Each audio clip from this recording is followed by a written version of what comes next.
Many times, viewers, we've talked about investment in Kenya, in the property market, and we've also mentioned that, yes, a lot of people, especially diasporans, goes for the residential market, but many of you have not thought of tourism in Kenya is rising up big time. So the makeup of villas and luxury apartments is a big thing, and is a market out there. And I'm glad today we've met with NIGEL ROWLEY from Medina Palms. Thank you very much for joining us at UKENTV, NIGEL. Tell us, who are Medina Palms? Medina Palms is a collection of high-end residential facilities that showcase some of the best aspects of life in Kenya and some of the best skills in Kenya. Our vision was, if we can put all of the best of Kenya in one place at one time, then we can create something that is truly world-class, and that is what Medina Palms is. So for you to come up with Medina Palms, you looked into the market and you knew what was needed. So, I mean, what is your property profile like? Because many people might not get it. You know, what is the property profile like? I think we were delighted by the profile of the buyers from day one.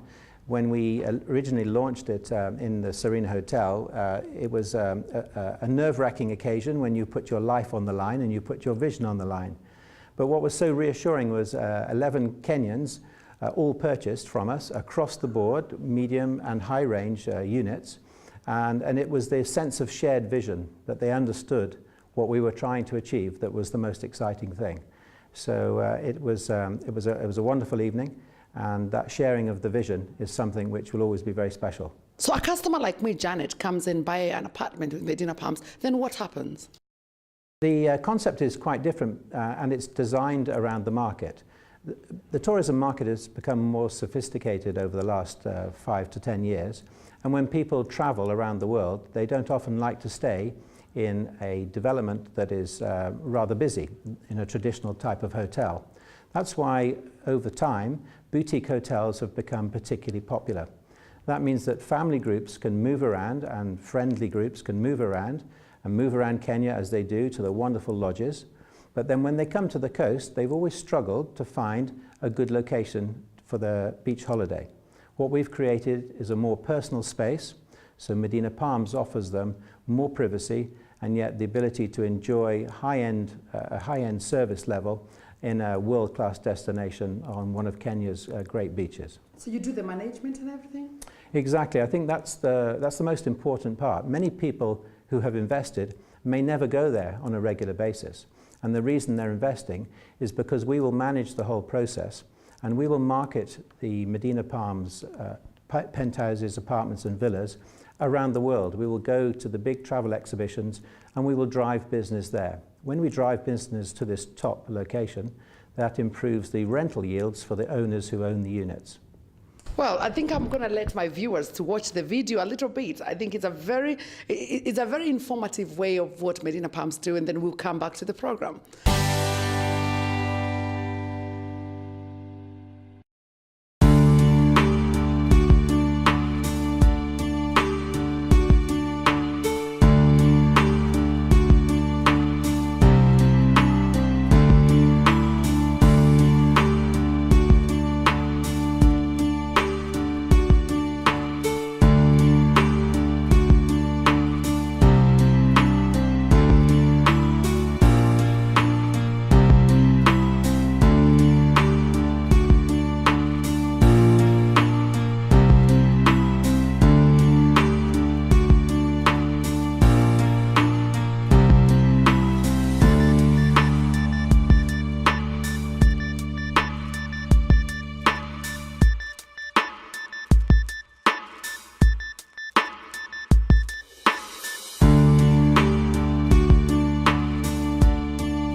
now you have a better understanding what Medina Palms is all about. But tell us, Nigel, from a personal perspective, why Kenya?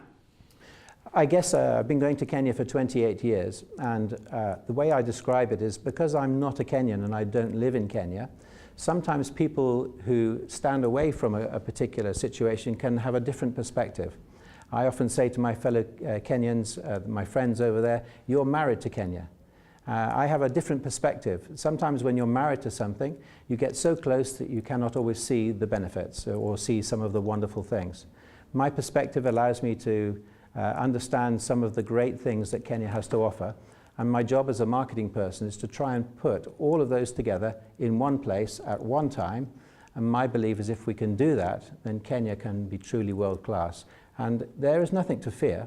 There's nobody in the world, whether they're from Dubai, whether it's Mauritius, whether it's Seychelles, nobody can do what Kenya can do.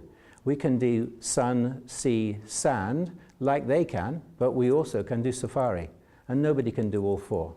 Fantastic. So you've looked at the concept of Kenya and looked at all the things that Kenya can offer, and you found a business opportunity for you to go there. So how many Britons have you seen wanting to, or rather, when you're there engaging with other people, there are other private investors. What are they looking for? Do they buy into your idea? Do you have the competition, or are you working together, or what's going on there? Because I think Mombasa area is getting a lot of investment. What is the competition like? I think it's good to have competition. I encourage competition. One of the things about being one of the first, which is what we were, is that it's always a difficult trail to push first through a particular situation. And what we've known now is other people have now come along. And the interesting point is the amount of investment that's going into the coast of Kenya is quite significant. Indeed, one of the wealth reports from Knight Frank recently reported that Nairobi is the best place on the planet to currently invest, and the coast of Kenya is number 2. Number 3 is Miami, and number 71 is Mumbai. So if you think of that world ranking, Kenya is truly world class, and they have voted it the best place to invest on the planet. Very good. So you've done it right. You've totally done it right.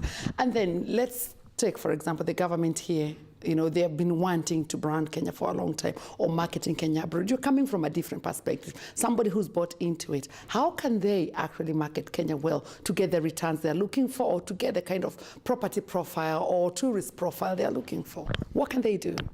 Well, I visited the Diaspora Conference recently, and I spoke at the Diaspora Conference, and one of the most enlightening parts of the whole day was the discussion and the presentation by Brand Kenya. Because those people that spoke truly energized me, and they gave me great confidence, and because they believe in the same core values as I do. So I think Kenya is in good hands with Brand Kenya. I think it recognizes that we need to talk more about the positives. There are so many good things in Kenya that people need to speak about. Those are the prime things we all need to talk about, and therefore, with all those positive, with that positive energy, and with all the special preparation that Brand Kenya have done to present Kenya, I think Kenya has a bright future. Fantastic. Now, for Medina Palms, what have you got? What products have you got in the market at the moment?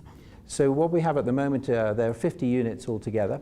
The good news is we have sold 35 already, so that is very exciting. It's also an endorsement of the fact that people share our vision. And the idea really is that we have a product that will truly fulfill the wishes of the Vision 2030, to push coastal tourism high up market, to be able to compete like for like with anything else that's around the Indian Ocean, and to do it with confidence and pride, because we can outperform, we can beat, we can not just be the same, we can be better than. And if we can learn from this type of investment, if we can learn and do more of those investments, I think it can only be good for jobs. For example, we've created 350 jobs during our construction phase, and that generates income for people of around 2,000 people locally. So it's very much a project that should be encouraged, and other projects similar will also benefit the local communities. For example, for every house we sell, a percentage of our money goes back to local community projects. We use the very latest of green technology, as it's called. So we use solar hot water, we use LED lighting, which is low energy lighting. We use biodigesters to reprocess our water. So the very latest high technology has gone into the core of that product. and that will sustain the community for the future. It's not just about making money for a hotel. Money's going back into the community to help with local projects to make it a truly sustainable venture. Fantastic. Now, I'm going to ask you finally, because you are a foreign investor in Kenya, what challenges have you faced? I'm the sort of person that doesn't necessarily need government handouts to make things happen. So I think just like with any country, when you're investing there for the first time, there are always challenges. But what I liked about Kenya is there's a separate process that you should follow. It's well documented. There's good systems in place. There's good environmental legislation. There are good laws. And if you follow all the due process in the proper way, there's nothing to stop other investors coming in. So I actually feel that Kenya is a good place to invest because it's very clear-cut. More and more we're finding now that the governments are encouraging us to invest. So we're getting plenty of positive feedback from people like the tourism ministries. So I think it is a good place to invest, and I wouldn't expect government handouts because that's not the sort of person that I am. But I believe... How can they make it easier for investors like you to actually move into Kenya and do your thing? I think to continue the good message that Brand Kenya have started over the last several months, to continue investing in positive images of Kenya, to continue telling good stories about the tourism industry in Kenya. So it does mean obviously investing in advertising and promotion. That's a very, very important part. And then not just us who would benefit, but all the tourism industry would benefit. If you think Kenya has around 1.2 million visitors from overseas per year, and South Africa has 3 million, and I'm asking myself, why? You know, why? There's so much more that we have in Kenya. So if we could get a little bit more support in that particular area, it would certainly be a great help. Although already we have spent, as a private company, a lot on marketing Kenya, because we have to sell Kenya first before we sell Medina palms. Wow, wow. Nigel, I am totally impressed by your passion about Kenya. I was thinking this is an interview about Medina palms, but it has actually come out. Your passion for Kenya is live. You know, and that is quite impressive. How have you managed to put Kenya in your heart like that? What has happened to you? I think if you approach a place with an open heart, sometimes you get touched.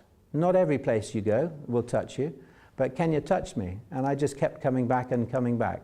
And the more I've spent time in Kenya, the more I feel at home there, and the greater the friendships have grown. So although I'm not a Kenyan, I love Kenya, and maybe that's because I keep my heart open. And if more people did that, I think we'd get more investors as well. I'm really, really amazed, viewers, to actually talk to Nigel and hear what kind of passion he's got for Kenya. And as we've heard, Medina Palms have done a great project that many people never thought of. So for us, especially in the diaspora, sometimes we find there's no place you can call home where you can feel at ease when you go for holiday in Kenya. And most of us struggle to actually get that apartment that you feel this is where you go. I'm impressed. Yeah. I'm impressed. I am totally impressed. And this is a brand of investors we want in Kenya. Not people who just go to Kenya to get money or to get the returns out of their investment. People who actually go and feel they belong in Kenya. Therefore, the project they put in place will benefit not themselves only, but actually the Kenyan people. The Kenyan for the future is a Kenyan that cared for each other. And if we have our investors caring about the local people, that is the way forward. Thank you very much, Nigel, for your time and for the projects you've brought in place. Thank you.